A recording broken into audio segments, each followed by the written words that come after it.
It will be Sissoko and Corhen to jump it up. Tony Henderson to throw it up, and Cal will control in blue on the road, and we're underway from the Pitt. Cal team coming in at 7-5, 0-1. They lost to San Diego State in San Jose coming into this matchup. The focal point on the scouts, as mentioned in the open, will be against Stojakovic, number 2.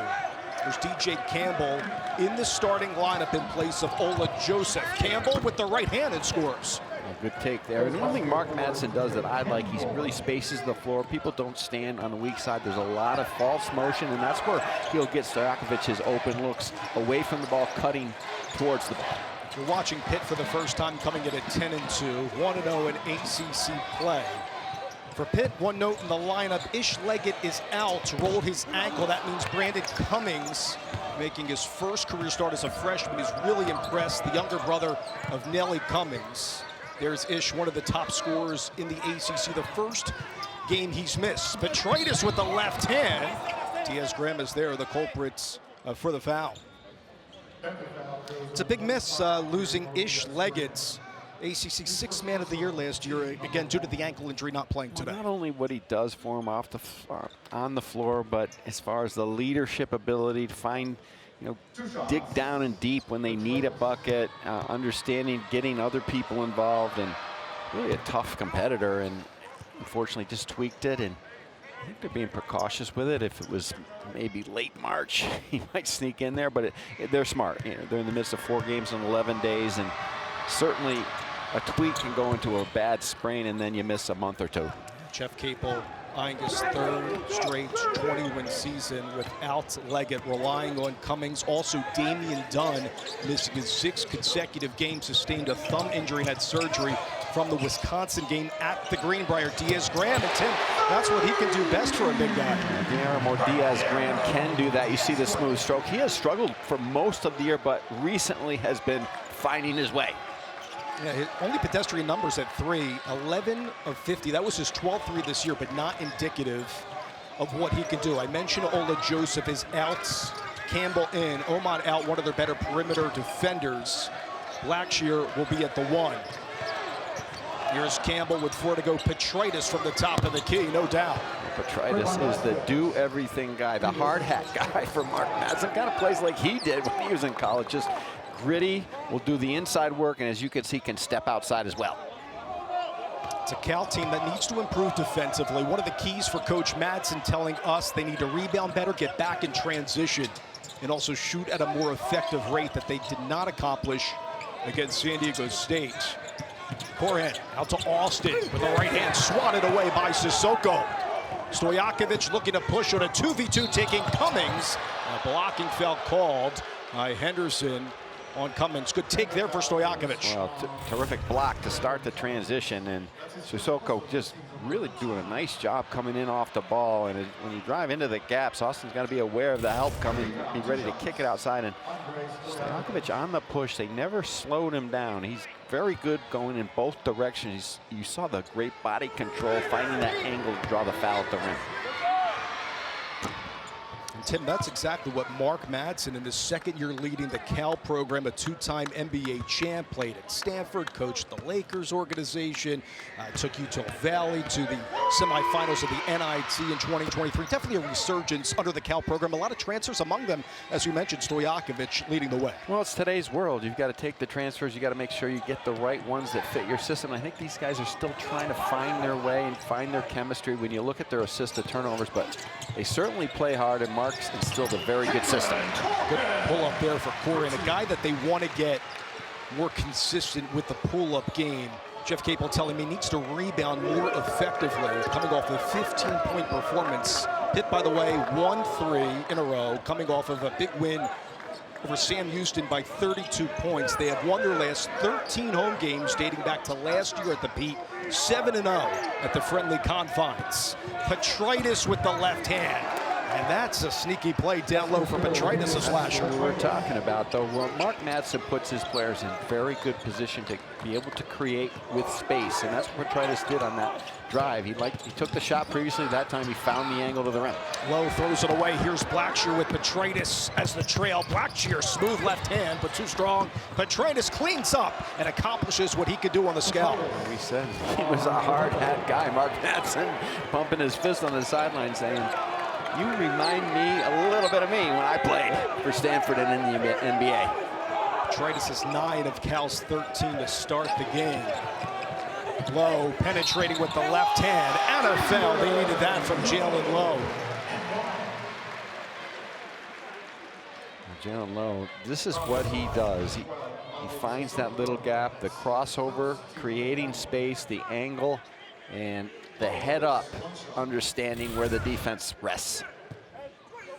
Yeah, a lot more weight, Tim, in this game levied on the shoulders of Jaland Lowe without Ish-Leggett, and also you have a freshman, Brandin Cummings, making the start. Double figures in all but 2 games for Lowe. Completes the 3-point play. Well, I think the thing you have to be aware of as a coach is when you lose a guy like Leggett and you have such a talent as Lowe that he doesn't try to make up for it in one play or trying to do too much. Still stay within the concepts, but still attack when you can. Ranked 5th among ACC freshmen last year in scoring, taking that next step as a sophomore. Right on cue at Petraitis, one of the better on-ball defenders on him, but a good blow by there by Lowe. Back-to-back buckets. Petraitis is a good defender, but he's going to have a difficult time if he doesn't force Lowe to his right when he's got him on that wing isolated. Pitt picking up a little 1-2-2, and then we'll fade back here, Tim. Pitt has crawled back in this one. Remember, they were just down by 8. Now, pedestrian, 1 possession, 3-point game. Blackshear, good ball fake with the freshman, swatted away. Corhen here at home, and a good defensive play with Jeff Capel's team. Jaland Lowe is showing all of his work early, the ability to get where he wants to go to off the bounce, the head up, the body control, and the attacking 1 against 4.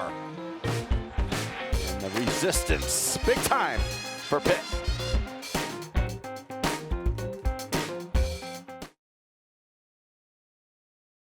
For the other players, if you're just tuning in, Petraitis for Cal in blue has 9 of Cal's 13.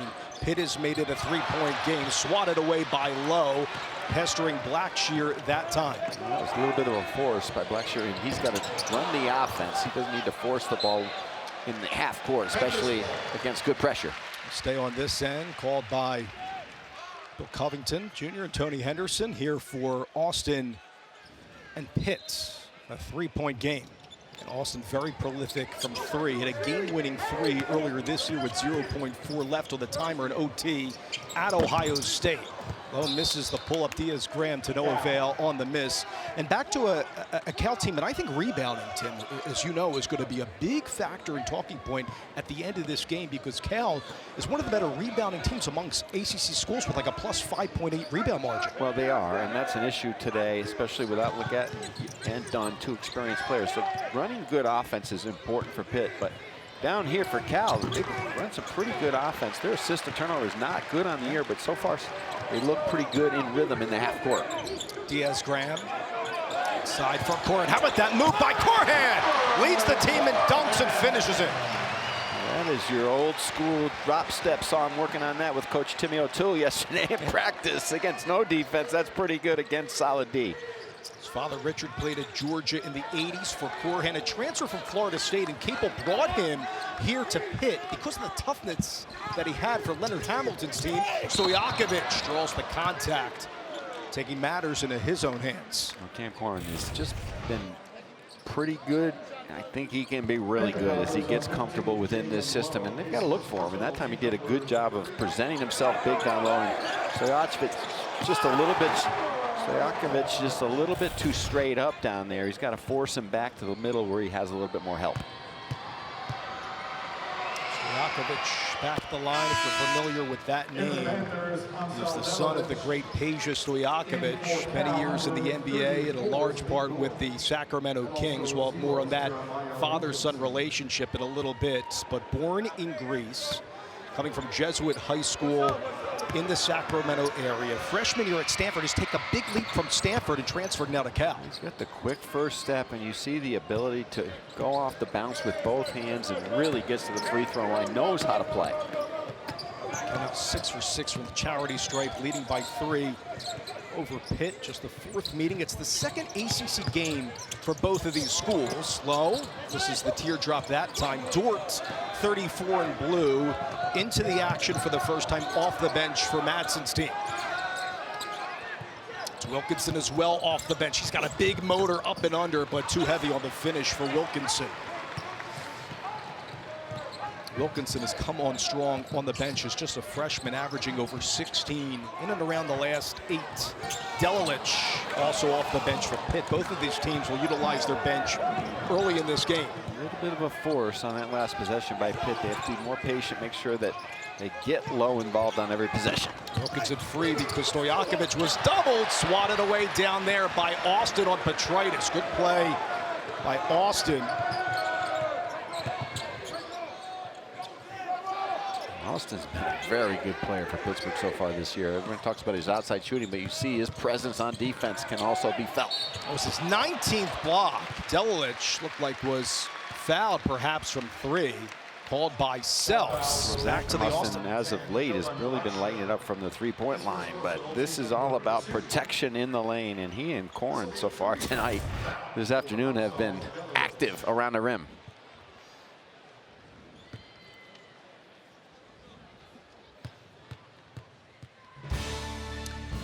Here's next Saturday's ACC Network men's basketball triple header. Clemson hosts Florida State at Little John to start us off on 2 Eastern. Then North Carolina, NC State square off in Raleigh. And finally, Virginia Tech takes on Cal. Should be a great day of hoops on the ACC Network. Just want to give a shout to Bill Courtney, even though he lost that game for Miami at Boston College right before us on ACC Network, taking over for Jim Larrañaga. And I know it's a guy that you coached with. Yeah, I like Bill Courtney not a lot. He worked with us at Providence, and I think he'll do a terrific job. Tough situation, stepping in for a Hall of Fame coach in the middle of the year. It's tricky. Yeah, obviously, today's basketball world, you heard Jim's press conference when he did step down from Miami, and you kind of felt for him like he got thrown into this whirlwind of NIL and portal and everything else. And you could deal with it for a while, but sometimes it just gets to you, and every year half your team's coming in saying, I'm leaving. So congratulations to Jim, though, on a great, unbelievable career. Taking Miami to the Final Four. Lowe draws the contact there on Petritis. 13th foul there on Cal. Good assertiveness by Lowe. And look, it's no question it's been a theme. Tony Bennett before the year, going back years past Jay Wright, among others. To turnover in the coaching ranks. And it's nice to be into the league season, though, Dave. Obviously, with these new teams in the league, and Andy Enfield down at SMU doing a really good job in their first year, and his first year, their first year in the ACC. And welcoming Duke and Carolina coming up, so people down in Dallas will be very excited. See, Pitt is 10 in the top 50 in the net signature wins this year. 3 quad 1, quad 2 wins for the Pitt Panthers, including, as I mentioned earlier, that Ohio State victory on the road, lost to Wisconsin in the Greenbrier tip-off as well. But it's a Jeff Capel team that's off, matching their best start from 8 seasons ago. One of the last teams out of the NCAA tournament last year. Very disappointing. They declined an NIT bid last year.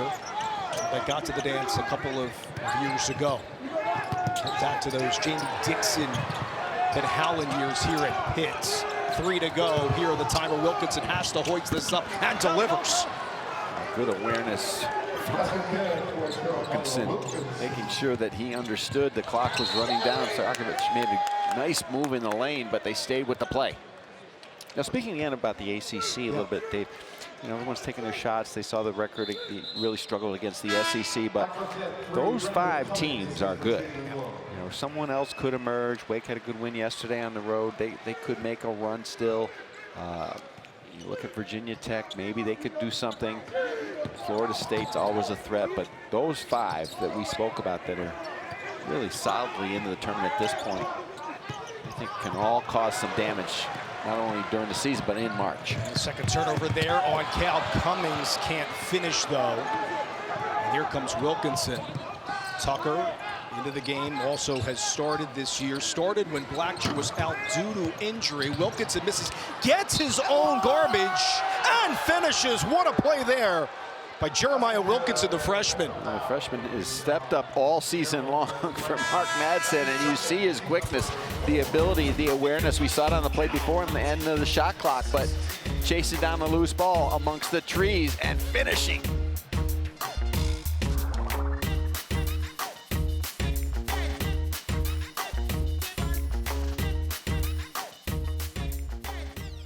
And think about Mark Madsen, when you play for him, he gives you a lot of freedom on the offensive end. As long as you stay within the system, he lets his players go. I like that they go 4 out, 5 out at times, but they don't just stand around and go one-on-one. They really change sides of the floor nicely and have some misdirection action on the weak side, which allows guys like Wilkinson to attack on ball movement. And look at the numbers over the last 8 games, over 16 points per game in just 25 minutes. I asked the staff, when was that breakout game from early? It was the Air Force game early on where he got serious minutes. And a guy that gets downhill, a slasher, can find those seams inside. Wilkinson at the line with Cal up by 3. Pitt did take a short lead, but if you're just tuning in for the first time, Cal has had the advantage, in large part due to Petritis. 31 for Blue, 9 of their 20 points. Dave Leno, Tim Welsh, and our entire crew wishing you and yours a very happy new year here from Pittsburgh. Lowe in the game, playing out with his comrade and Leggett, both combining for over 30 points per game. Doubled because of the scout. Corhen with his second dunk of the game. Well, good job by Cal in doubling and getting the ball out of Lowe's hand. But if they're going to do that on the ball screen, they absolutely have to rotate to the weak side because he will give the ball up. Good job fighting out of that trap, finding the open man. Stojakovic, and that's a good feed there by Tucker inside. And how about that cut for Stojakovic? The cut, the ball cut, the player movement, the spacing, the ball movement. Excellent by Cal. Terrific decision-making by Tucker, transfer from UTSA. Cummings 0 for 2, by the way, wearing 3. The younger brother of Nellie Cummings played 1 year after many years at Colgate. Before that, Bowling Green. Delic gets it back with 8 to shoot on the timer for Pitt and White. Taking Tucker, lost a good defense by Tucker. Third turnover on Pitt. Wilkinson draws the contact on Lowe. That's his second foul. But too much one-on-one. Delic just put his head down. He was bound and determined to try to get a shot off. Instead, turns it over. He's got to give that ball up in the half court. Here's the spacing, the back cut, the ability to move without the ball. And that middle's opened up because they've got coverage on the weak side. They've got activity, and Pitt's defense is concerned about the shooters on the perimeter. Instead, they go 2-on-2 right down the middle of the floor. Lowe still out there, Tim, with 2 fouls. As Pitt is down by 4. Corhen almost had to swipe. Blackshear with the decision-making out to Mahoney. First time in, and delivers off the bench. Good job by Blackshear, just finding the open man. Almost turned it over, but kept his head up, and Mahoney had his feet set. He was thrust in the lineup due to multiple injuries, among them B.J. Omot, one of their best perimeter defenders, out. Lowe met by Mahoney. Lowe was fouled on this end and will stay here. That time, Cal did a better job closing the door on Lowe. He split the double, but they stayed with it, and 2 defenders on both sides of him, and just took away the passing lanes. He tried to just force it up and draw the foul. No foul here. We'll stay on this end for Pitt. With Cal leading by 7. Austin 55 still out there with Campbell on him. Down low to Corhen again, taking Dortz, but a foul on the floor on Blackshear. So, Dave, I think that's where Corhen can really be more effective as the season progresses, and that's what Jeff Capel wants him to do. Kind of hangs out on the perimeter a little bit, which is part of their offense. He's a good screener up at the top, but on the roll, he can carve out that deep post position. He's so big, strong. He's got great footwork and terrific hands. He can have that ability to put a lot of pressure on the defense down low. The last 2 years at Florida State averaged just shy at 9 points per game, but Tim had 24 double-figure performances. Cummings looking his first bucket, and he's got it with the roll for Cummings. All I have a feeling he and his brother went mano a mano with this a few times in the backyard, and just a little pump fake, old school, draw the foul, great body control. I was talking with Brandon before the game, a freshman from Midland, Pennsylvania. It's about, he said, a 40-minute drive from Lincoln Park High School.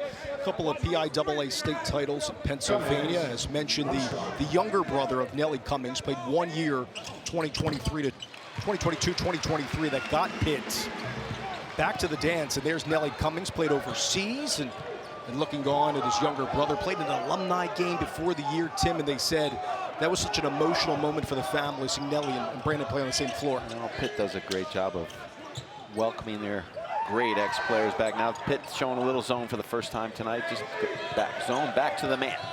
4-point game. Wilkinson gives it up. Blackshear for 3. Too strong that time. Who wants the board? It's Mahoney. And a fresh 20 here for Cal. That's what Cal does. They were a little confused about the defense. They didn't get their typical movement, but they stayed with it and makes them pay. Well, Wilkinson, how about that? That's some Jason Kidd range, who formerly played for Cal back in the day. He's got 13. Those guys know Jason Kidd. I hope they do. They better. I hope so. Let's watch some tape, which is easily accessible these days. Lowe with 2 fouls coasting, and Sissoko was in his way. Off balance there for Lowe. 6 in the ACC in scoring. How about this Cal team pushing again with Wilkinson? This is what Tim illustrated. It is Campbell for 3 with nobody around him, but strong the whole way. Look how Cal getting back in transition. Not afraid. They've got a road win at USC. Played a tough Stanford team. Very tough on the road. Had a big lead at Missouri. They fell late in the game, so they're not going to back down today. Campbell taking the freshman with the right hand. No. Did it go off of Corhen? It did.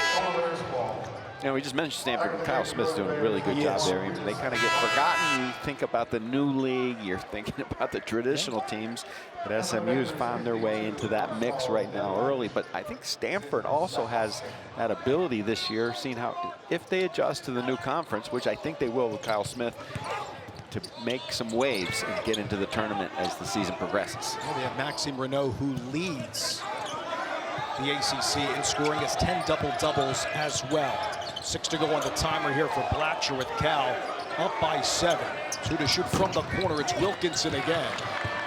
Detritus has gone quiet since being perfect to start the game with his 9 points. A lot of movement on that possession. Without Stojakovic in the game, they kind of stand around on occasion, and that time the help defense late to the party. Brandin Cummings, back-to-back buckets for him. Cradles into a 5-point game. He's getting going off of that penetration. Changing defense is doing a good job now. They're in this 2-3 tandem. And they've got Cal standing around a little bit, not getting the ball into the middle of the floor. Saw this a lot on the tape, going to a little bit of a soft zone here. Blackshear trying to beat that zone over to Wilkinson for 3 yet again, and he delivers. Oh, he's got a lot of confidence in Wilkinson. Well, at times, Cal did get the ball into the middle of the floor, and that's what you have to do. Everybody says that, everybody knows it, but it's a matter of doing it, whether it's with the pass or penetration. They got the ball off the bounce into the middle of the lane, drew the defense in, then kicked it back out for the open shot. Ties the biggest lead for the Golden Bears at 8, 6:40 and a turning clock here at Pitt. Delich is fouled by Blackshear. How about Wilkinson? Good balance for Cal so far today. Offensively, they move the ball. They've done a good job against the man on that last possession, finding the open man in the zone. Shot ready.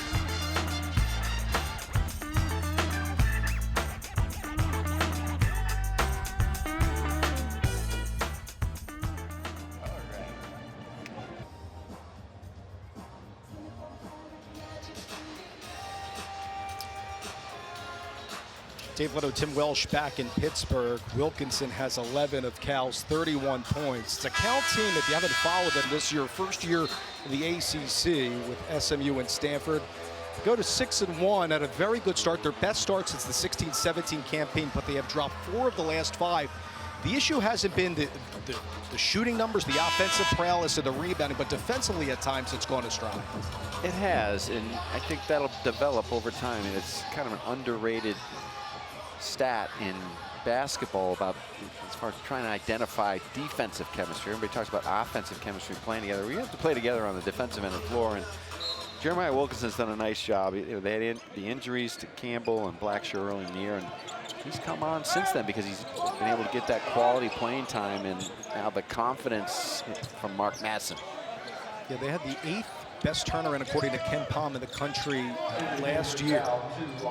10-win improvement for that Cal team with Madsen, the head coach, in place of a 3-win Mark Fox team. A lot of resurgence on the Berkeley campus. Trying to bring those days back to what Ben Braun provided and Mike Montgomery in the past. Stojakovic, who sat for a little bit, comes in and draws the contact. This is exactly what Mark Madsen was telling us, how much more of a slasher. Everybody talks about the shooting of Stojakovic, but how he dives inside. With both hands, too, and he finds a way, and he plays low to the ground. You can see that he was worked with at a young age with his dad, watched a lot of film, talked to his dad, was coached by his dad, and then Mark's doing a great job with him here this year. Love guys that move without the ball. It's kind of a lost art. Everybody wants to go one-on-one. Everybody wants to come off the ball screen and do their thing. He is moving without the basketball, constant motion, and you can't do it alone, though. You've got to have a good system. If you're running around and you're running into 2 of your teammates, that's no good. But they have the floor space. They have a good system, and they came ready to play today. A lot of confidence here early with Cal. Biggest lead for Cal. They're now 8 of 9 for the charity stripe. Yeah, they lost Jalen Tyson, drafted 20th overall to the Cavs. So Stojakovic from Stanford to Cal was a big get for Madsen, one of those 10 scholarship transfers, 16 new players. Low in and out, playing with 2 fouls. The miss by Campbell here for Cal, looking to push on a 2v2. Campbell with the right hand off the heel. Sissoko gets the miss. Disrupted there by Austin. Who wants it? Oh, it's Sissoko. Stojakovic, good shot fake. This is on the floor, according to Paul Sells, an official of 2 Final Fours. Will be on this end. Will be the 1-on-1 on this side. Well, off the bounce, Cal will really try to push it. Even their guards get in and they help out on the rebounding. Stojakovic is so good. You see the body control and, again, the ability to get fouled. And this is what he's done. 12 games, got the line 72 times coming in for today. He is not just a straight shooter for sure. And Tim, I just heard that the Sugar Bowl is postponed to tomorrow due to that horrific incident on Bourbon Street in New Orleans. I just want to give my thoughts to everybody involved on that terrible scene. But that Notre Dame-Georgia game is going to be postponed with a lot of college football. It's a smart move. It's the only option they had. I know they didn't want to jump to conclusions early, but once you take a deep breath and figure out the situation, there's too much uncertainty right now in New Orleans to play that game tonight. Good move by the Sugar Bowl and by ESPN. Stojakovic taking it and running with Campbell, and Jeff Capel has to call a timeout. The largest lead here for Cal at 13 with 5:05 to go, and they are masterful in transition. They're getting it off the glass and pushing it. Pitt's got to get back, slow it down.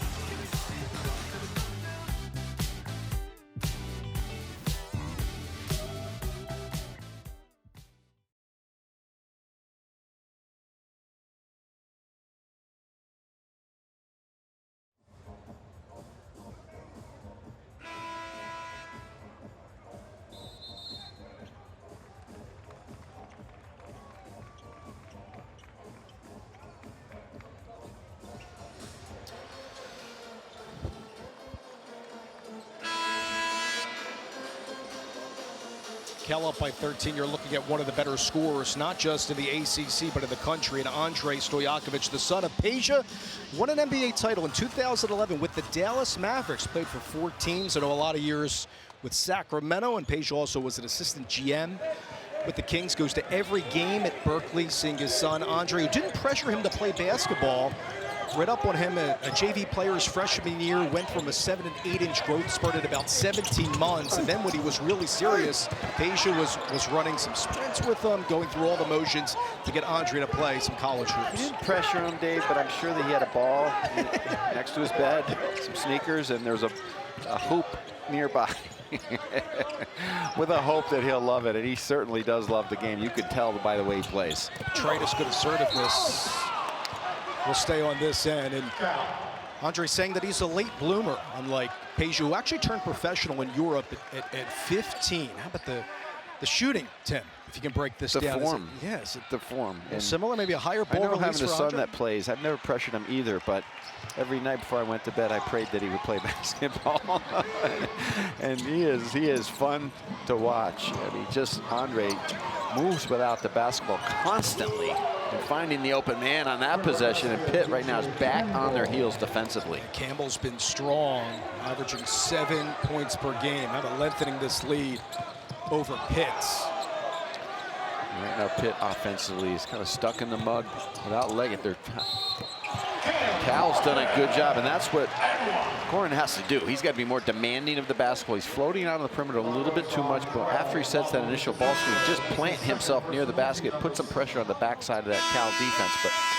But Cal is doing a good job of getting the ball out of Lowe's hands and loading up on him, knowing that he is really remain an only threat to this point on the perimeter, and he is the guy that they have to take away first, and they've done a good job of that. And someone else has to step up for Pittsburgh, or else they're going to be in deep trouble. That was much needed. That broke an 11-0 run there for Cal, with Corhen at the line and completes three-point play.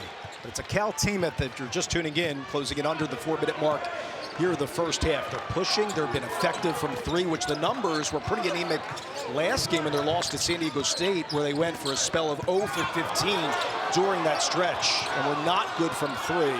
Different story here in Pitt. And look at the numbers on the offensive boards, 8-2. 5 to shoot here for Stojakovic. Doubled with the left hand. No, better defense from the Panthers. Good job by Pitt on defensively that time, closing out before Stojakovic could get that angle right at the rim. There's the freshman Cummings, first career start for him. Dropped 30 a couple games ago when his brother Nelly was on the call with our talented producer and announcer Jason Earl. High ball screen for Corhen. Cummings taking Dortz. He'll draw the contact. Well played there from the localish product in Brandin Cummings. Well, it's only 11 a.m. start out in Berkeley, but Cal came ready. They got here 2 days early. Mark Madsen had them focus. About 5 walkthroughs in the ballroom, practices here, and they came in like it was prime time for Cal.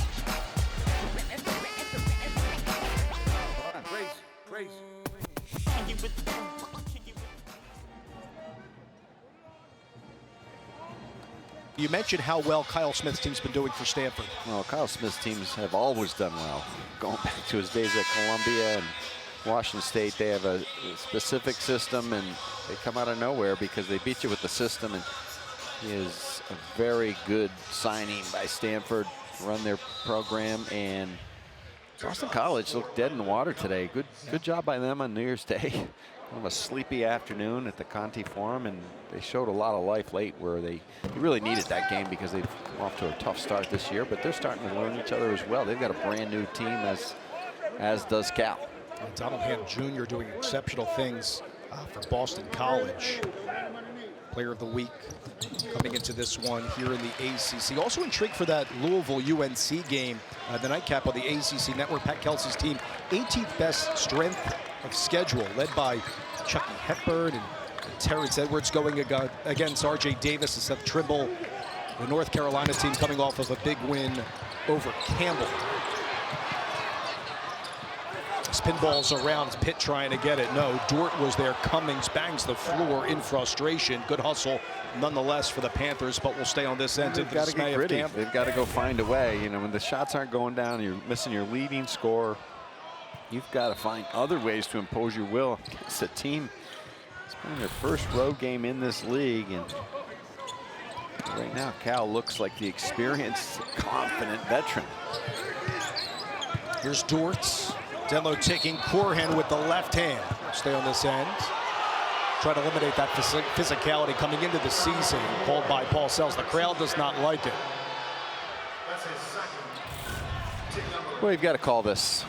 You see Corhen, he's got the hands, he's got the armbar, he's shoving with the armbar. If he goes straight up, this is so, and excuse me, Dort just knocks him down, then you take the charge, or you go backwards, just build a wall down there, but you got to build the wall with the hands straight up. The armbar extended is an easy call. Jordan, a season high of 9 against Air Force. Lowe comes back into the game for Corhen, mired by 2 fouls.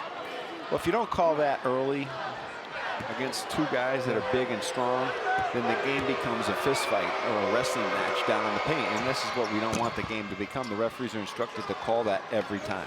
You know, it's interesting because a lot of the storylines around the NBA, you hear guys in the superstars, they want to bring back that toughness down low to let those calls go. We didn't see that a moment ago. Lowe lost it there, Tim. Back to Cal looking to push. 5th turnover on the Panthers. Wilkinson again, short the whole way. Jaland has the miss. Wilkinson got a piece. So what's the NBA saying? So they're saying that if, in fact, if that's allowed, then they're going to stop shooting 53s. Exactly. They want to see more banging down low, right? I don't think so. Would you like to see it at the professional level? Well, I'd like to see post play. I don't know why you still can't have post play. You can. Bring back the 4s and the 5s down low. You can have clean post play without physicality. Austin for 3. No. Petritis with a weak side rebound. A foul on Jaland. That's going to put Cal in the bonus again. Team foul number 9 on Pitt. So when we talked about that rebounding disparity, that is really key when teams play this Cal lineup. Also for Pitt, in the 2 losses, they were out-rebounded by a combined 10 rebounds in those games. So seemingly one of the big themes coming in on the scout was if Pitt gets out-rebounded, some teams might have the better end of it. Well, they're doing a good job, Cal, as far as attacking, not only with the interior players, the forwards, and guys like Petritis, but the guards have been very pesky, chasing down loose balls. Here we got a good match at the top. The 2 featured players. 15-0, Tim, for Cal. And that goose egg for Pitt. Here's Cummings on the ball fake for 3 in front of the Cal bench. Nice job by Cummings, just taking his time out there on the floor, understanding that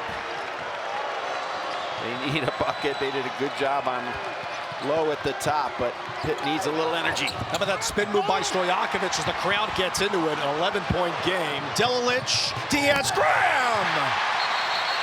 And a timeout by Mark Matson. Listen to the crowd here at the Zoo.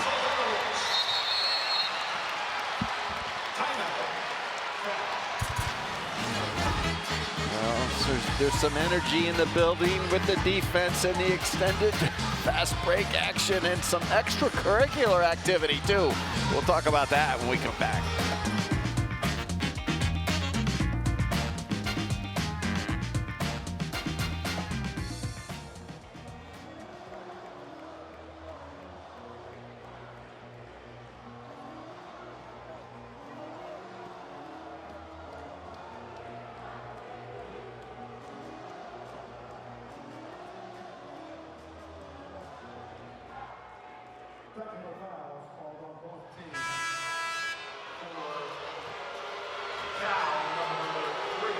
Back at Pitt, and at the end of that play, Tim, you were right on it. I think there's coincidental technical fouls, I believe, on Austin for Pitt and Campbell for Cal. Mark Matson came in, it was to our right on this, and there's Campbell with the dreadlocks there for Cal. But as I mentioned, some extracurricular activity. Well, good job by Mark Matson as the coach just to come out and make sure this did not escalate. And the 2 came out and there's really nothing there, but it could have got to something, but Mark did a good job coming out. Now they call the technicals, which I'm not sure is needed. Well, Austin starts it by firing the ball at him, and okay. So that part we didn't see originally, so I can see where Austin gets teed up, but they make everybody happy, make it a double technical. I think they have not come over and explained it totally or made their final decision. They're still at the monitor. Yep, by rule they can be at the monitor here to take a look at those potential technical fouls administered to both Campbell and Austin. What's impressed you the most, Tim, seeing this Cal team, a newcomer to the ACC and up by Jeff Capel just got a technical. Oh, wow. He's barking. He was barking during the monitor review at Paul Sells. He's getting away smartly. He's moving away to a different direction. So I don't know why he's mad. Obviously, maybe they told him that Austin and maybe is the only one that received a technical foul, but which he definitely deserved. He threw the ball at Campbell, and now not a lot to look at. I saw just Austin throw the ball after that play, after the dunk, over to Campbell. There's Austin right now for Pitt. Here's another look, Tim. Okay. So Austin fires the ball at Campbell. He fires it back at him. Right. Okay. Now it's he said, she said, and let's see, Happy New Year. And here comes Mark playing his old role as a tough guy, and good thing for him. He kind of settled everything down, and that should be it. Double T's. Let's play on. Yeah, so not asking for New Year's Day plans. Got a full slate of ACC games today, Yeah. Dave. We can't spend our time at the monitor. Not asking for they've been there the for a while. goes to Clemson, yep. All right, here's Capel where he After gets his review, tip. we have a dead ball contact technical foul, blue 3. Class A technical foul, white 55. Class A technical foul, unsporting conduct on white coach. Blue will shoot 2 shots. White will take the ball out at the spot underneath. So if I get this right, is there, you got the foul on Campbell, you got the foul on Austin, both technical fouls, and then you get Jeff Capel. Nobody is thrown out. No, It's Class A foul, technical foul. This could have been resolved. Yes, very quickly. If they came over and asked us, Dave. double T's on the 2 players. Yep. No harm, no foul. They both threw the ball at each other. You know, not a big deal. The old days, that was okay, but you can't do that anymore. And we'll get an explanation here from Paul Sells. Yeah, Paul Sells gonna come over to us. There still should be some 2 shots coming up here for Stojakovic.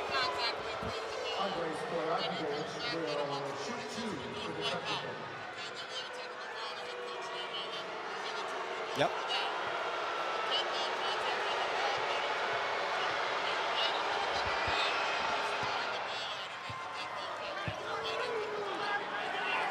So after the 2 free throws, thank you to Paul Sells, an official of 2 Final Fours with a fantastic crew with Covington and also Henderson. So Pitt will have the ball after Stojakovic just missed on the other end of the floor. Well, Pitt's going to get the ball back because Campbell committed a dead ball technical after the whistle was thrown.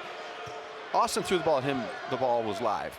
Then Campbell threw the ball back at Austin after the whistle been blown. So it's a dead ball, which will allow Pitt to have the ball, retain the ball back on a dead ball technical. And after all that, here we go. So again, they got those 2 free throws. Not sure what Jeff was upset about. From the Capel technical, yes. You know, that's what coaches do. Sometimes they get upset.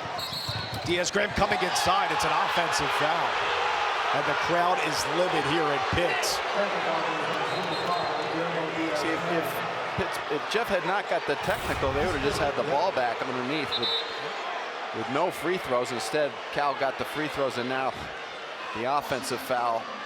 And we're going back to the table to see if there's something. A flagrant, I guess. Going back to the monitor. Yep. Okay. Go to the monitor here, 105, and Capel is livid as Diaz-Graham looked to be a little bit high. I don't know how much was there from Guillermo Diaz-Graham. You got the twin brothers, of course, for the Canary Islands. Looked like he got tripped on the play, but right now the rhyme and rhythm of this game has been discontinued. Pitt had a little bit of a roll there. Yep. And get through the half, but they have played with more energy and more toughness in the last 3-4 minutes to get themselves kind of back in this game. To explain that, Cal has missed their last 4 under a minute to go here at the Peak. Dave Leonard, Tim Welsh, our entire crew here from Pitt. Up by 10. Here's Wilkinson with the left hand double there. Good defense there by Cummings. Oh, technical foul after the play again. It's going to go against Cal. I believe it's against Wilkinson for chirping. And Mark Madsen is livid with Wilkinson and his Cal team. Well, got to know where you're going. It's like when you're traveling in Europe, you need to know what city you're in, what country you're in. These guys are not in a good mood. Maybe they're not happy about working on New Year's Day. I love working with you on New Year's Day. Likewise. That seemed a little quick. Let's see. So he wanted the call. Wanted the call. I said he got hit in the head. Boom. They're not taking it today, Dave. Nope. Looked at Tony Henderson, and that was enough. So Lowe at the line twice. And it's hard to imagine Jeff Capel said more than that crossed the line either. I mean, I'm sure he just wanted an explanation, and they weren't giving it to him. And sometimes these guys, they ref 7 days a week, they're a little cranky. The coffee's not hot in the morning. The flight was delayed, so beware. Just play. Stay away from these guys. Just tuning in, Cal's had the lead for most of the first half, but Pitt clawing back to an 8-point game. Lowe taking Tucker, step back three, in and out. Delic lost it. Conte had it. Austin would be a big one. Got it, but first there was a foul, and it's good. So a foul, an off-ball foul on Cal, and the three is good for Austin. What a turn of events. Austin counted to three, and a great job by Pittsburgh on the offensive rebound. Instead of trying to force the issue back up in traffic, understanding that when the lane is crowded, this is where the bigs really have to understand basketball. And that time, they do a good job. Papa does a good job of pitching it back out. And Austin could have counted to 5, and he was wide open because everybody else was in the lane.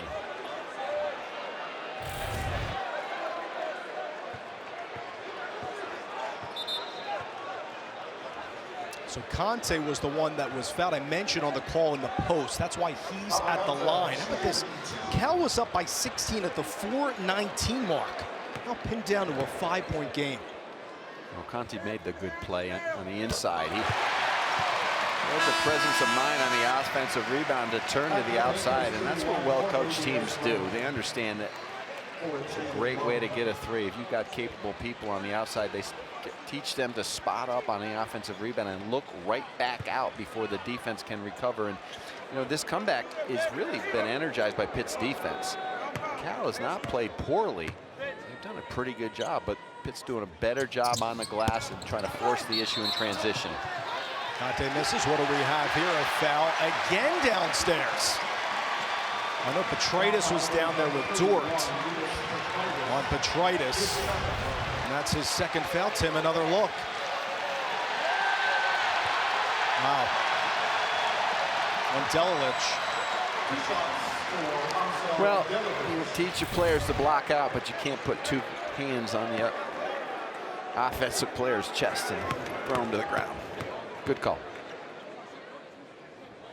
The game has slowed down. Pitt, after a flurry of technical fouls, has clawed back in this one. But the big story coming in, only the fourth meeting between these schools, a newcomer to the ACC, and Cal has had the lead up by 16. You see it down to 4 with Petraitis going out.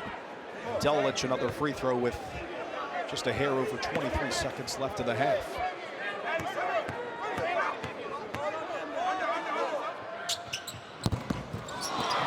Better at the free throw line there for Delic.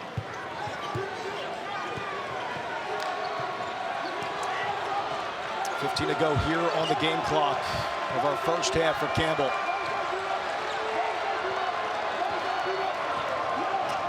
Taking the freshman Cummings, Hoy, ball screen there for Tucker. Campbell, the kick out, Mahoney, 3 at the buzzer, no. That's a better end to the first half there for Pitt. Go first half on an 11-1 run, and the second half is off and running from the Pete. Dave Leonard, Tim Welsh, and our entire ACC network crew here in the Steel City. Cummings had 9, gives it up to Corhen, who was strong in that first half. That was good offense on that possession, and started with Corhen just being able to run the offense as that point forward out on the perimeter on that dribble handoffs, and then finding himself in that mid-range area. Stojakovic had 12 in the first half, coupled with Wilkinson, as mentioned, with 11. Here's Blackshear, who runs the one with Campbell out there. Petraitis is going to run the post and set those screens up top here in Austin. There's the switch. Blackshear sees it. Sissoko walked. It's a good call by Paul Sells. One little point forward on the perimeter, does a good job of not forcing the handoff, and then just sliding into that open gap as Pitt went 2 with the dribbler. It's only the 4th turnover on Cal.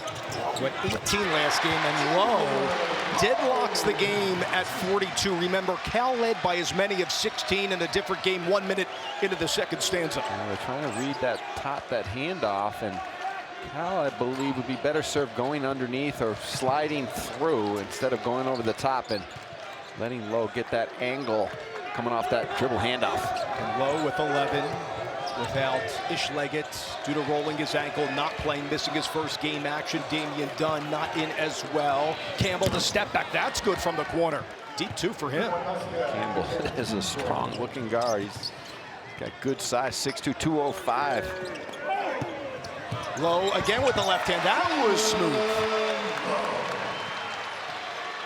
Cal did a good job on Jaland Lowe in the first half, not letting him get in ahead of steam in the half court, but he seemed to find his way. They will have to make some adjustments how they're playing that ball screen and the handoff. And Tim, to your point, the season last year really turned around for Pitt when Lowe was inserted into the starting lineup. And you see that continue here to this season. That was all from Petritis, and Cummings was fouled. Back to Lowe. First Lowe, he just refuses the ball screen, and nobody steps up on the weak side. You've got a defender guarding the screen. He's got to be in support with a guy like Lowe ready to attack. It's 3 on Sissoko for Cal. Yeah, you lose your 2 top scorers from last year in Hinson and Carlton Carrington, and you need Lowe and others to step up. Corhen has been a big addition, as Tim and I have attested to throughout the broadcast. Lowe doubled here. Sissoko, remember, with 3 fouls.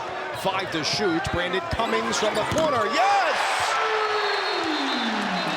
And a timeout by Mark Madsen, and Pitt. Exceptional start to the second half. Now, Jaland Lowe struggled at times in the first half, 2 for 9, but he has come out laser focused on the attack off the bounce in the lane, attacking the trap, finding the open man, and the young fella knocking it down, Brandin Cummings.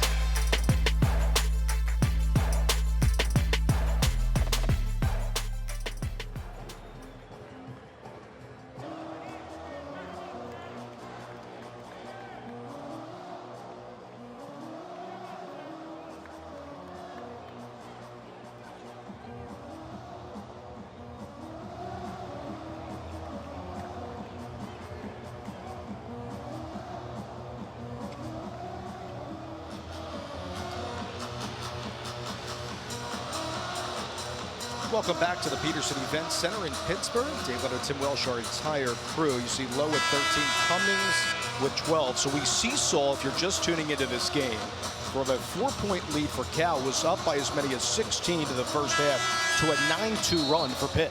Well, Jaland Lowe has done it all coming out of this second half. He and Corhen just understanding in the half court, reading the defense, attacking the doubles, and intense defense down at this end.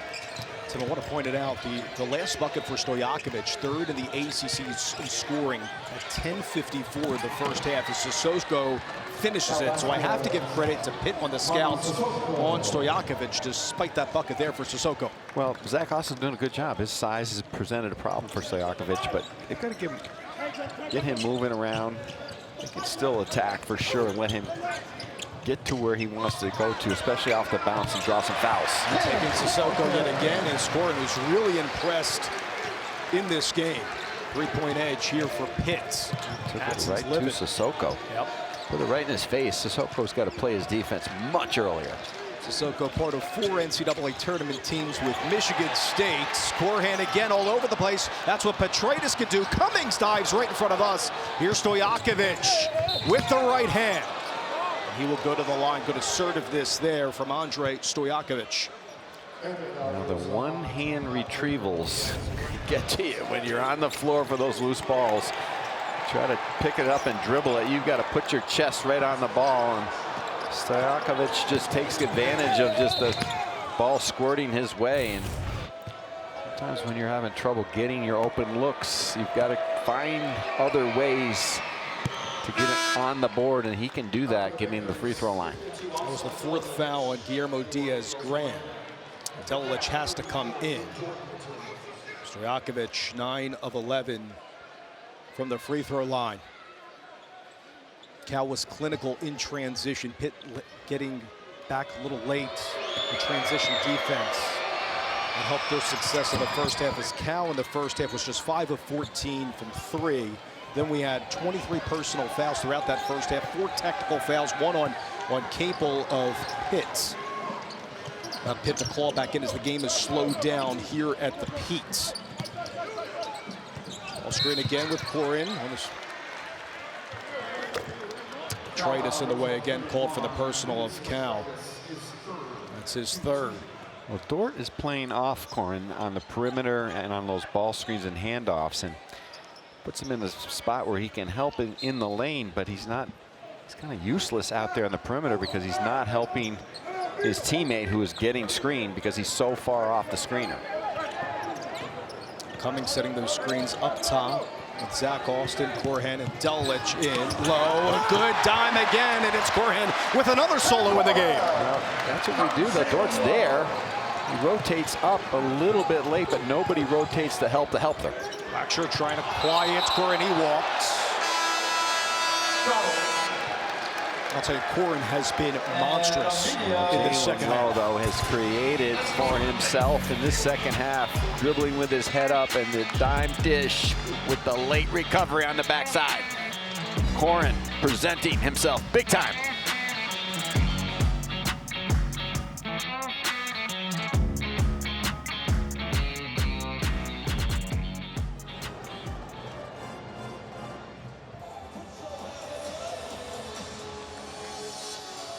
And back at Pitt, it has been Lowe and Corhen who have been very dominant in the second half, Tim. Well, when you talk to the Pitt coaches, they've been happy with Cam Corhen so far this year, but they think that he can give them more. And today, he's proving that for sure.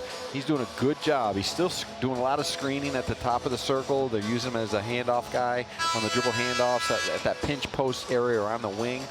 But after that, he's doing a great job of rolling, presenting himself, posting up big, and also just sliding to those open spots if his man does slide over to help to protect the rim.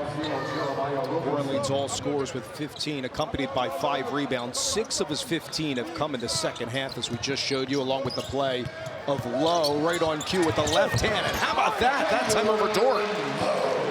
This is in the first half. Cal did a really good job on all these dribble handoffs and ball screens, but they seemingly are a little confused with their coverage right now, and Lowe is having his way. Biggest lead, Tim, for Pitt here at 5. Wilkinson inside for Dort. Back up to Sissoko. The turnover calls by Corhen. So what do you think's been problematic here on the Cal side after this? It's not even a real ball screen. It's a ghost screen at the top, but just a lot of movement, and Lowe going to his left. You better slow him down a lot sooner than that. And Cal wants to see more effective offensive sets on the other side. Lowe with the step back. That was confident from Jaland Lowe. Gets where he wants to go to off the bounce so quick with both hands, but he keeps his head up. He understands the spacing, and he's very good at reading the defender. He's got 17 with his 5 assists. He'll have back-to-back double-doubles. Back-to-back 10-plus assist games. Detritus, 5 to shoot here for Campbell. Step back over Cummings. They need that. No, he's way off. That's really good defense for the freshman, Brandin Cummings. Pitt has matched the toughness of Cal in the second half, and it starts with their defense. Their offense is into a flow, but their defense has been very, very good, contesting everything and been one and done for Cal. There's Lowe, who leads all scorers, Tim, with 17, working with Cummings, taking Stojakovic with the left hand short. Stojakovic is there. Remember, hasn't scored since the 10-minute mark of the first half. Dulwich all on him. Well, the mark of a good player, or even a, dare I say it, a great player, and he's becoming a great player, is Jaland Lowe having a really rough first half, understanding the defense is going to load up on him because Leggett's not in the lineup, and understanding how to find his shots without forcing the issue in the second half, and that's what Jaland Lowe's done.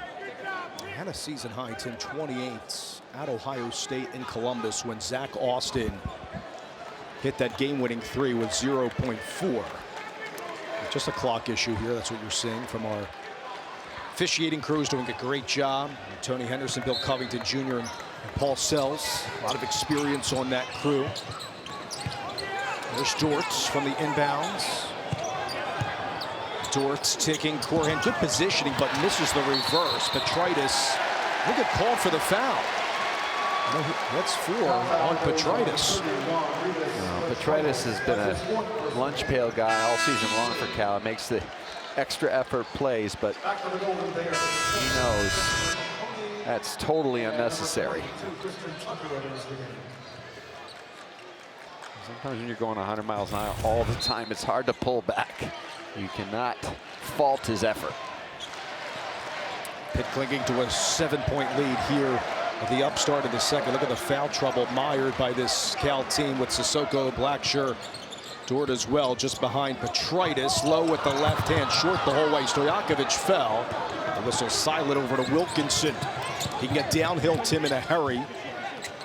Mahoney back over to Wilkinson, trying to take Austin for 3. Short. Dort can't get the miss. It's Delilich instead. Well, Cal is not going to get back in the game with those quick contested threes right out of transition. I agree. Need to go deeper in the clock. Corhen again draws the contact, taking Dort. Good assertiveness and decision-making from Cameron Corhen. A lot of frustration right now, Cal, on both ends of the floor. When you take a bad shot down one end, your defense rarely gets set down at the other. And here you see Corhen just finds his way on the baseline before Cal's help defense gets set. Timeout is called by Cal. 4th foul. That time on Dort. So for this Cal team, what do you want to see? Just better effectiveness on the offensive end for Mark Matz? Well, in the first half, they did a really good job of changing sides of the floor with the basketball, and that's a simple thing to do. But you get into a rut of going one-on-one, and sometimes you forget what got you there. And I think that's why Mark's calling a timeout now. Just he saw that quick shot, the corner by Wilkinson, and just like, we're not going to get back in the game that way. We can't get back in 1 minute. We've got to do it like the way we did in the first half. Work the defense. Make the defense work. Change sides of the floor. Put some pressure on the interior of the defense, which will open up the outside and get Stojakovic coming off some screens. They've got to do a better job of screening for him away from the ball, which they did in the first half. Tomorrow at 10 Eastern, after our women's basketball doubleheader, the Nothing But Net crew will break down the night, the ACC, with highlights and analysis of every women's basketball game and a look ahead to the best matchups of the weekend. We've got you covered all season right here on ACC Network and the ESPN app. I want to give a shout out to the ACC to the Georgia Tech women, off to a 14-0 start. The Cal women 13-1 to begin its season, its best run since the 16-17 campaign. 9 ACC schools on the women's side with over 10 wins so far. Very deep on the women's side in the ACC. After that foul on Dort, there's Corhen. As we mentioned, dominant to start the second half. Cal was up by 16. That has vanished. It's been all Pitts. It's the second ACC games for both schools. Stojakovic taking Wilkinson with the left hand. Wilkinson will go to the line. That will be on Cummings, and that will be his second. ACC women's basketball has been excellent so far. Yeah. I get all my intel on ACC women's basketball from Coach Muffet McGraw. Yeah, sure. She's on, I listen. But Cal listened to their coach on that position. They did a better job of just more patience in the half court. That's all. They've shown that they can score against this Pitt defense. And Pitt's defense is solid. It's not elite. They don't turn you over. They don't rebound great out of it. They don't beat themselves, though. And if you come down and are quick triggered against them, that's when they will take advantage, especially getting out of transition.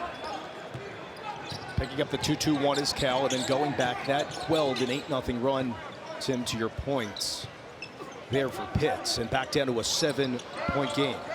Closing into the midway mark of the second. Cal showing some soft zone, but not rotating. And you can't guard air if you're in the zone. And that time, Sissoko was standing in the middle of the lane, but he was ball watching. And when you ball watch in the zone, this is what happens. You watch Corhen from the weak side just steps in front.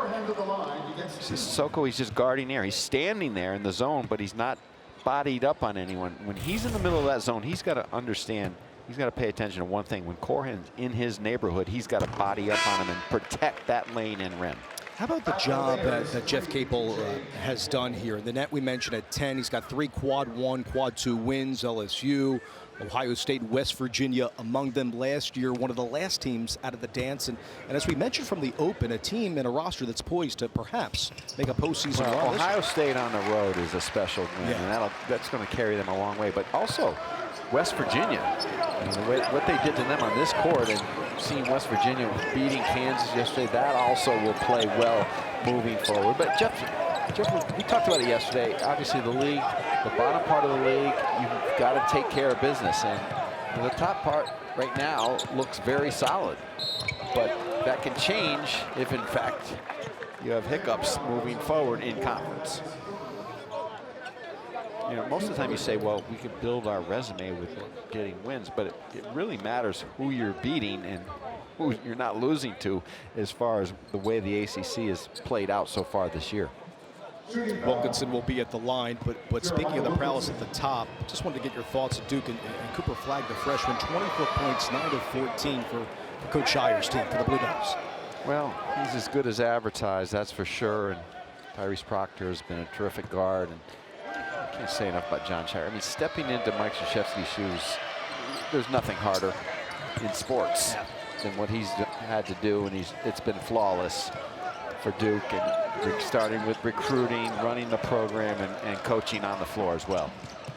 3 of the top 10 that would have been featured in this game, but Leggett is not playing due to a rolled ankle, as Corhen will go to the line yet again. Concerted efforts noticing for Cameron Corhen. I don't know if they see a mismatch with him down low. You mentioned a little bit late on the help of the rotation side defensively for Cal. Well, both in zone and man. You got to move on the pass, not on the catch, and that's what Cal's doing right now. They're just a step slow. They're ball watching. They're not man and ball watching. And Corhen is doing a really good job in this game of finding the open spots and just being able to just attack. And that time you see just no body put on him. As Sissoko leaves him, someone's got to rotate down to block him out. Corhen's got 19 in the game. That's his best mark so far. Had 16 in the Wisconsin game. That was the one that Damian Dunn was injured with the thumb and ankle. Corhen looks like will be the culprit for a foul here, as we will go to a timeout with 11:54 remaining in regulation. Pitt up by 7. One of the reasons why is Lowe. Well, Jaland Lowe can be a one-man band, but he has had a good mix to his game. He can do it all by himself, or he's got his teammates involved, and he's been good on the defensive end as well.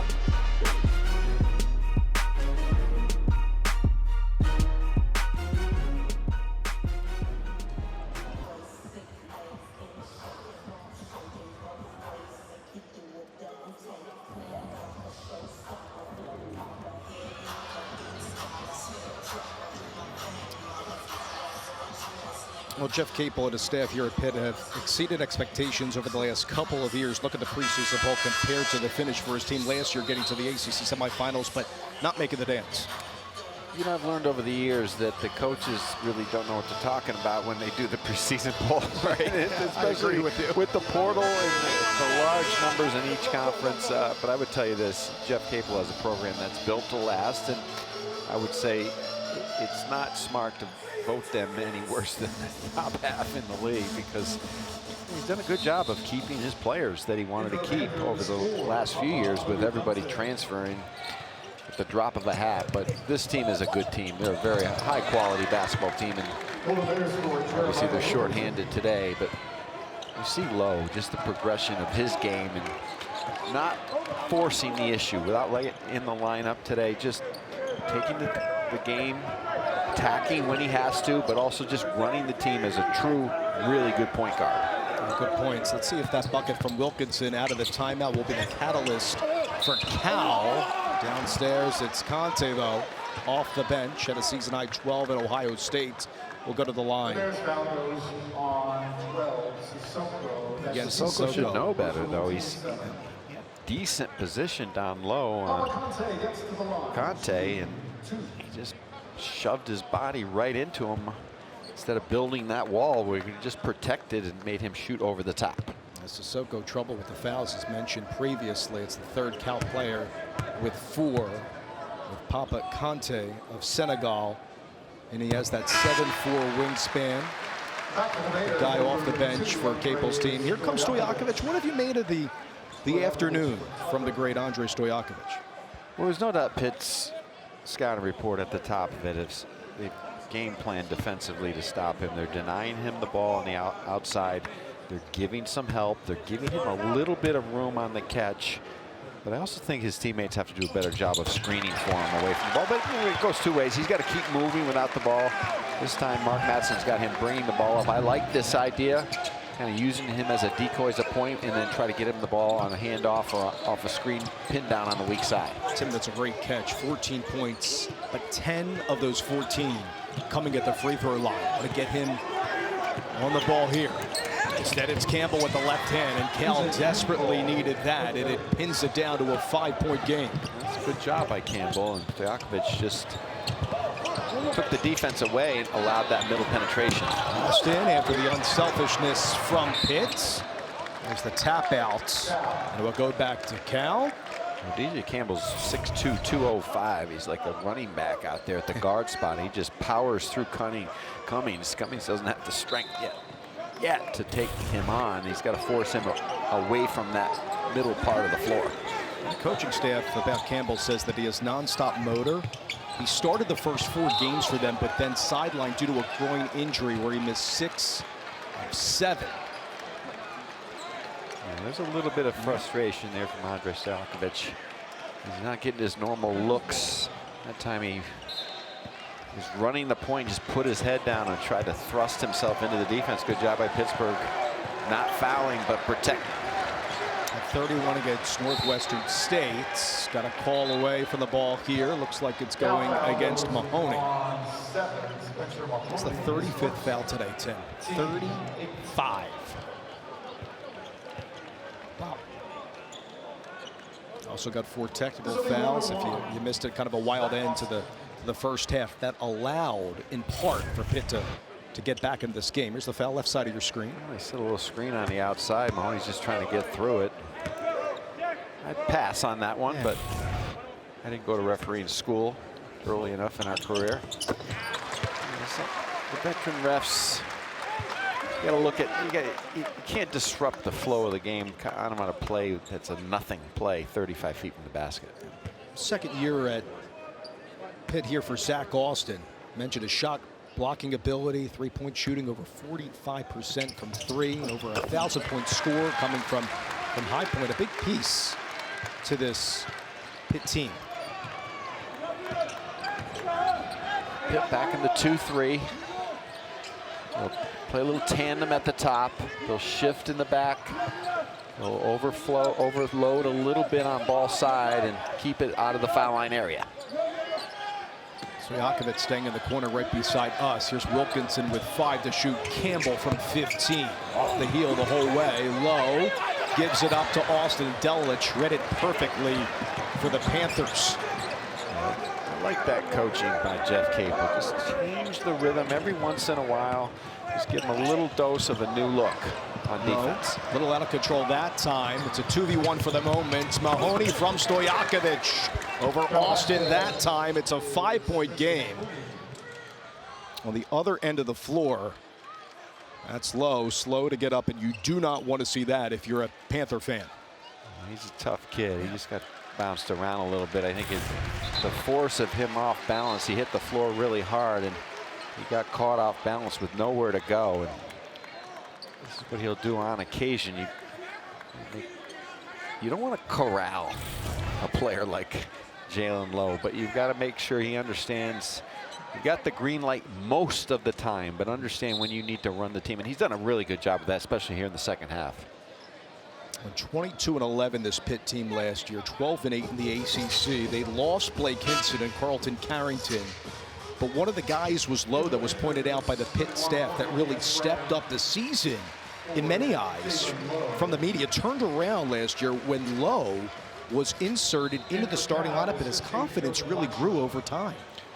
Well, he's got over a 2-to-1 assist to turnover ratio, and for a guy who has the ball in his hands all the time and has that ability to go score at will, that's very, very good numbers. And so far this afternoon, he's done a nice job of balance of running the team, finding the open man, and going to get his when needed. Pitt will be in the bonus. It is an Austin 3 over Stojakovic, and let's see what Cal can muster down by 5. Blackshear gives it up. It's Wilkinson spinning around Cummings. Blackshear for 3, trying to get on the board off the heel over Stojakovic leaping, and there's Austin. It was a good look, though. Can't complain with the offense. The last few possessions, Cal settled down, a little bit more patient, trying to get good looks. About a 6-minute drought for the Panthers. Under 9 to go in regulation at a 5-point game as Cummings, the freshman, doubled. First career start for him. It's Diaz-Graham. Oh boy, he was fouled by Mahoney. That's Corhen, and Mahoney cannot believe it. Should be 3 free throws upcoming. Looked like he got him on the arm. A little bit of a delayed call. Look where the ball is when he calls the foul. If the ball is well gone, hits the floor, then the foul's called. What's really impressed me about the twin brothers from the Canary Islands, Spain, you look at them as bigs, but when you pop on the tape, and we saw this, remember doing a Pitt FDU game a couple years ago with you, Tim, here, is that just the shooting ability. The numbers might not be there, but the length that they have and the prowess from beyond from these bigs for Pitt, from the twin brothers. Well, I think Guillermo Diaz-Graham is a guy that will get better. I think the Pitt staff does a really good job with player development and confidence. You know, understanding that, listen, he's not shooting the ball very well. He's only 22% on the year from the 3, but still allowing him to fire away, knowing that it might be just a little bit of a confidence thing. And if he gets going, he could really become another true threat from the 3 once they get in deep into league play. That's his twin brother Jorge, who had surgery to repair a core muscle in May of 2024. It's good to see him fight through the foot injury as well. Petritis, remember, Tim, he's playing with 4 fouls, taking Jorge Diaz-Graham with 10 to shoot. Blackshear missed a 3 a moment ago. 5 to shoot. Wilkinson with the push-off left-hand strong, but gets the contact on Conte. And Wilkinson will go to the line in a 7-point game. Well, that's a very good job by Cal. They started out a little slow, kind of looking at that zone, running it from the outside. But what Pitt is doing, Dave, is as soon as the ball goes into the middle of the floor or penetrates the 3-point line, everybody matches up. So they're switching mid-shot clock from zone to man, and they're matching up, and they're staying home. That time, Cummings stayed home on Stojakovic, and he was kind of frozen on the perimeter, but they took advantage of it by Wilkinson just dribble driving into the gap. That's the one thing you want your team to do. Try to think too much out there, looking at a defense, trying to identify. You just got to have to play. When a team switches up mid-stream on you, you just got to play. You got to get some movement, get some player movement, and try to attack off the bounce on ball reversal. The 17th youngest player in the country. Tim, I got that. Almost to us. He'll turn 19. This is Wilkinson of Cal in March. So it's a team that has 16 new players in the Cal system under Mark Madsen. His pedigree at Utah Valley, as mentioned early on, getting them to the NIT in 2023, and what he's done with this Cal team. Attendance is doubled at Berkeley at Haas Pavilion. Everybody's fired up to see them with that massive turnaround last year and what they can do, and the challenge from going 6th in the Pac-12 to now playing in the rigors of the ACC. You see the drought for Pitt trying to snap out of that. Here with Austin under 10 to shoot. Lowe, pestered by Dort. Jorge Diaz-Graham in front of his bench, like we talked about a moment ago. That's Jaland Lowe, though. Dribble driving on the baseline, keeping his dribble alive, head up. He had one thing in mind, not leave the floor and jump up and try to make a play, but to wait for the defense to make a mistake and then retreat it to the outside to Guillermo Diaz-Graham, and just, he was ready. Trying to break the zone there into the high post. They do to Blackshear. He gets it back with 5 to shoot here for Petritis. Foul inside. I believe it's going to be against Conte, and it will for Pitt. 7:28 to go in a 9-point game. This is what Pitt believes they can go to as they get into conference play. Finding Guillermo Diaz-Graham on the outside, letting him get his feet set with confidence.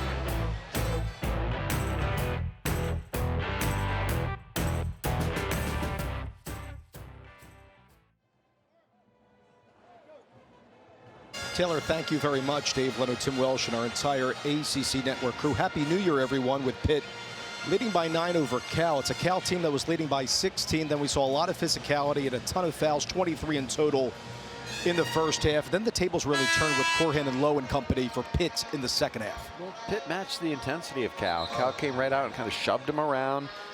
Pitt's not used to getting shoved around. They can match that. They just didn't at first. And Jeff Capel got a little fired up, and maybe that's why he got a technical. Maybe he wanted his team to take on the fire that he has, and they've answered. They've responded. Lowe has been very good. Corhen has been very good, setting screens at the top, defensively, rebounding the basketball, and then as of late, Diaz-Graham knocking down shots. They call out of the inbounds, and how about that play over to Wilkinson, who misses, but he's got 19. That was a good look by Petritis. I didn't think it was a bad call out of the timeout. Well, I would like to see him come down with it. Okay. He really didn't have the good angle to finish the play, but Cal's scheme has been very good, but that time Lowe forcing the issue at the rim. He's got to look to dish that off. It's a big block from Dort that time. Blackshear off, trying to get on the board for the first time. When we baseline here, Stojakovic, they need him to get going late. The best scorers of the ACC. Yep. Good closeout on the perimeter, especially when Stojakovic tried to put the ball on the ground. Blackshear, the kick out. Petritis fakes the three, coasts it with the right hand. That's a good finger roll and gets it to go.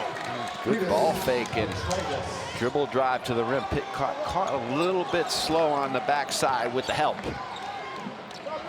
Court sets have looked more effective from Mark Madsen's team. Back down to a 7-point game with 6:25 at a turning clock here in the second. It's been all Lowe and Corhen in the second stanza. They tend to shoot here for Jaland Lowe with the kick out. It is Cummings. Got it. And a timeout quickly called by Jeff Capel and Pitt, extending the lead to 10. Oh, good job by Lowe. I mean, found people all afternoon because he keeps the dribble alive and he doesn't over dribble. He's going somewhere with the dribble. You look at his head is up the whole time. He sees Cal over helping on the dribble drive, and you've got to stay home. If you're playing that ball side corner, see Blackshear, he's in no man's land. He really is not in position to help on the drive to Lowe. He's got to stay home. The help's got to come from the inside, not the outside. Cummings, Tim, in the game with 15. Again, the story with him, the first career start for the freshman from about 40 minutes away from Lincoln Park High School, following in the footsteps of his brother Nelly, who's in attendance. There's Nelly, great shot by our crew right there. Led that NCAA team from 22 to 23 in assists, the Bowling Green to Colgate. And in the living room of the Cummings home, that's when Jeff Capel not only recruited Nelly, but also, great picture here, his brother, little guy with the trophy, and that's Brandon, who's been delivering today. Nice to have your big brother in the house and playing him one-on-one. He's got a little more size than his brother and eventually will become a very good point guard, but he's learning under some good people with Lowe and Leggett. He used to have a Nerf basketball with a Pitt logo. Constantly had battles in the Cummings household with all Pitt gear. Stojakovic trying to get going from three. They needed that, Tim. Last time Cummings got caught ball watching, he got turned into the middle of the floor, and he has been doing a really good job of staying attached to Stojakovic, but he just extended way out and he got lost. It's his first three and third field goal with 17. Unfinished business for Lowe. Here's Stojakovic in a 7-point game with Jorge Diaz-Graham on him. The kick by Lowe will stay on this end with Cal.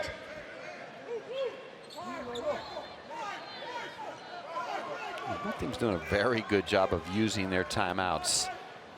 Mark Madsen has tried to slow down every run that Pitt's had, just to make some adjustments, not only with subs, but just scheme-wise, and they've done a pretty good job against this zone in the last few possessions. Wilkinson Gives it up to Stojakovic again. Now Austin's on him, not Diaz-Graham. Stojakovic the step back two. Was strong that time. A really good job by Austin, just not allowing Stojakovic that angle to get to the rim and draw a foul. But all the numbers have escalated from his freshman year at Stanford to his sophomore season here at Cal for Stojakovic. 50% shooting for Pitt. Plus 3 on the boards for Cal. It draws another contact thanks to Lowe up top. It's on Blacksher, and that's his 4th. Should be a double bonus here for Lowe at the line for Pitt. And look, part of the big storyline is a lot would be levied, Tim, as we documented, on the shoulders of Jaland Lowe without Leggett due to the ankle injury. And I think he's handled it really well in the game, especially starting with a freshman Cummings for the first time in the back. Well, he has handled it really well, especially in the second half, just adjusting to the defense, understanding where he can get his shots, his looks. But that time on that possession, Blacksher really a huge error. He's in his 5th year of basketball. You're fouling Jaland Lowe 35 feet from the basket. Why are you doing that? You're putting them on the line. You might as well just give them 2 points. You're trying to get back in this game. Just play solid defense. Let them then make the mistake. Don't guard them so tight and try to reach in 35 feet from the basket, put them on the line. It was a big hand a moment ago for Jorge Diaz-Graham. His twin brother Guillermo in. The same with Corhen. Both are back in to play with 4 fouls. That's a good move by Wilkinson. I would say he's a keeper for Mark Madsen as a freshman. Just playing with a lot of confidence. Got the strong body, finish in traffic, under control. Wilkinson's got 21, Tim, in the game with his 4 boards. There's Lowe. Wilkinson yet again. Lowe, tough shot for him to fade away. That was no doubt. Well, he just kept his dribble, kept his balance, and when someone's that good handling the ball and has such a soft touch on the fadeaway with great elevation, it's hard to defend. I came in with the shooting numbers that weren't that good. 4 of his last 17 for Lowe coming into the game, but it shows you the prospect of what he can provide, and not just, you know, with the 3-point shooting. I know the numbers are down for Lowe coming in at just 27%. He's the best free throw shooter on the team, but what you can see on the dribble drives is, as Tim has pointed out, Stojakovic for 3. Way off that time. There's the contest by Zach Austin. You talked about with the length defensively. Austin is a very good defender, and he is frustrating Stojakovic right now. He's forcing the issue a little bit.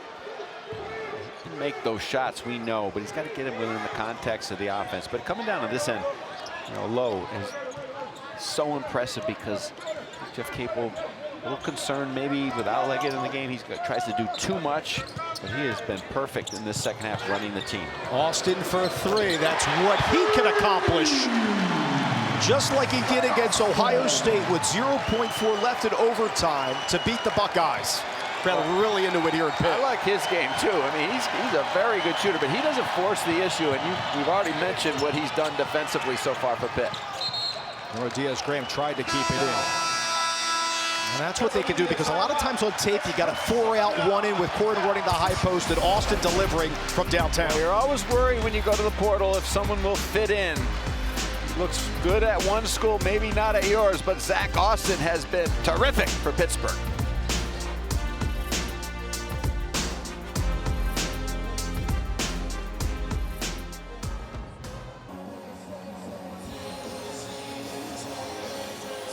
Been a much stronger Pitt team in the second half, in large part due to the play of Lowe and Corhen. You see the shooting from 3, and Zach Austin providing that as well. Well, it's balance, Dave, and balance is such a key to basketball, and you worry about that tremendously when your team is overloaded with guard play.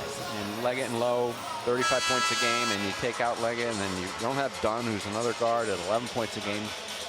And you wonder, how are we going to get to 80 points? If we need to. Yeah. And you wonder who's going to step up. And today it's been Corhen has stepped up, but Lowe has been the guy. He's been the quarterback. He's the guy who makes everybody better. He's so unselfish, but still he knows when to go get his. And then, of course, Diaz-Cameron has been really good. And I think he can be really good moving forward for Pitt. And then Zach Austin, his defense, and then his really uncanny ability right when they need it to knock down a shot. Goes on 3, Brandin Cummings. That's on Cummings for Pitt to start this.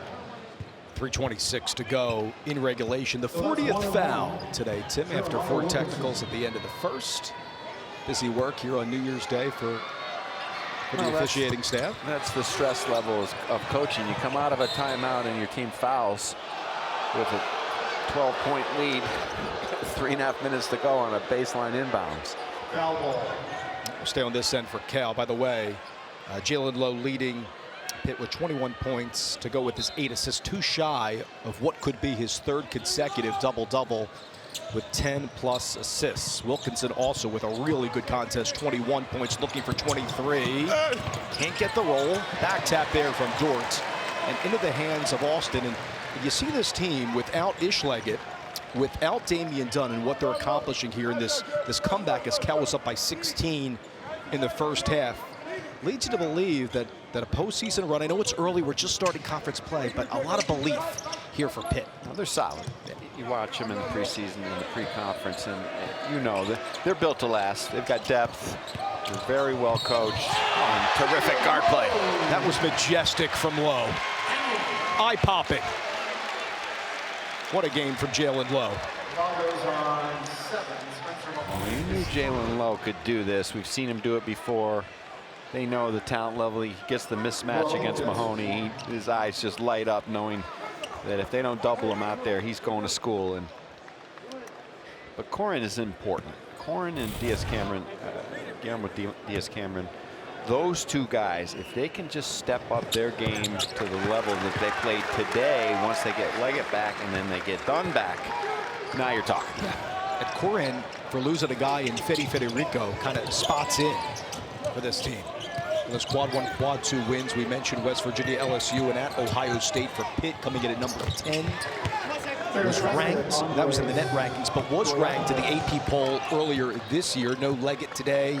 And Lowe, as we mentioned, is teeing off, leading all scorers with 24, and right on cue with 2:17 and a turning clock to go. You know, for Cal, basically they've got to get their defense organized, where they can match the physicality, the toughness going on the road in a new conference. And how you guys guard guys like that, which is almost impossible when he's making threes from that range. All Lowe today. The crowd loves it here at the Zoo. And Madsen's team, though, a fun one to watch for Cal, was up by 16 in the first half. Stojakovic looks downstairs to Campbell, was inserted into the starting lineup because Ola Joseph was out due to illness. He's done it pretty much every way possible, and here Cal gets caught on the switch. They switch out on the perimeter, but if you're going to switch, you've got to switch. You can't go out and just play 5 feet off a guy like Jaland Lowe, else he will make you pay, and that's what happened.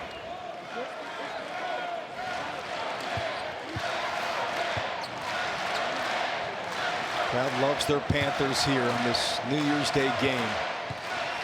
What will be the 8th straight home win for Pitt this year. Unfinished business there at the charity stripe for Campbell, but a good game from him. And Cal, as you mentioned, with the newcomers, SMU's been doing great under Andy Edfield this year.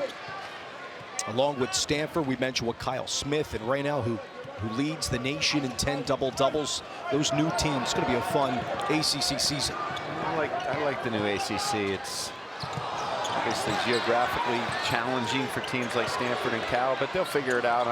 Looking at the schedule, I think the league's done a good job as well. Cal goes from here, I believe, to Clemson on the weekend. Yeah, you're right. And then Stanford comes from Clemson and they come here. So yes, we're not going back and forth too many times on the across the country, and Mark's not going to go home with any timeouts. And teaching moment for Mark Madsen. Right on the money for this Pitt team. They got Stanford on ESPN2 on Saturday. The tough schedule at Duke on January 7th. Louisville is one of the tougher schedules in the country. Florida State's been getting a lot of great play as well. Clemson in action with Brad Brainell's team. We mentioned what Chase Hunter can do. They beat Kentucky, top Miami. OT losses to Memphis and South Carolina for a Clemson side, but It is hard sledding for Pitt and all the ACC schools in this conference. Stanford's the team, though, I think that can emerge out of the teams that aren't really being spoken about, that are tournament teams at this time. And usually we don't even look at that this early in the year. But these teams play such a difficult non-conference schedule. It's not like the old days where you just played, you know, the junior varsity and then got ready for your league. Now, all these teams know that they have to get ready for the conference by playing good, tough out-of-conference schedules, and not only get ready for the conference, but to have the strong resume moving forward. Yeah, Bruce Pearl doing great things at Auburn, led by John Broome and Chad Baker-Mazzara. They beat Houston. They also topped Iowa State and UNC, and Iowa State's off to a great start to the season. You know, you talk about, we just spoke about it, playing the varsity early. Yep. And all of those teams have gone out and challenged themselves. Because you can't just play nobody and then step into league play and think that you're going to be ready. And then, especially if you put yourself in such a hole, if you don't excel in the conference, if you don't play anybody in the non-league. I think we've seen that over the years, how teams have been left out of the tournament because they didn't play enough good people before their league. We mentioned one of the tougher strength of schedules, top 30 in that for Coach Capel's team in Pitt. Extra possession thanks to Corhen, who we talked about a lot this afternoon. Jorge Diaz-Graham, seeing his brother Guillermo, his twin brother, doing things, going to set the screen up top here for Lowe. Jorge's got 1-3. Lost it in stride off of Wilkinson. We'll stay on this end with 3 to shoot. And I agree with what you said a moment ago about Cal. I think defensively, if they get stronger under Madsen in his second year, you're going to see them rack up some wins in this league. Yeah, they're dealing with injuries too, and yes. if they can get whole, obviously that's a big thing for them, especially defensively. They've got enough guys that can score. They've got some inside presence. Got such a new team, though. It's a tough run to have a new team, and then you're traveling all across the country to play your opening game, and now they got to go to Clemson. But they've got the right guy in charge that will understand how to manage this schedule. Mark Madsen, talking to him last night, you and I, he seems very confident about the team. He's going to keep pushing them. You see today, he coached right to the end. It doesn't matter, they're down by 15 points. He used all of his timeouts to help teach his team about every moment of playing on the road.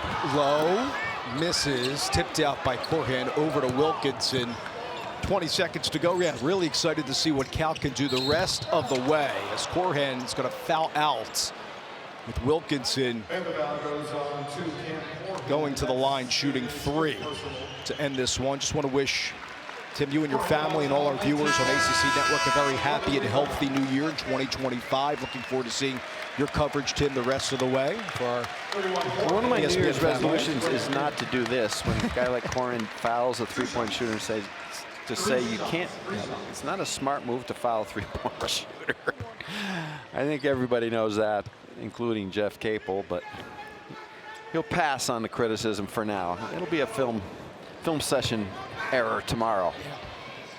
19 points, 11 boards for Corhen was out. Just want to thank our producer Jason Earl and director Jack Reynolds, our statistician John Patera, and the great crew at Pitt. They do a masterful job with their productions.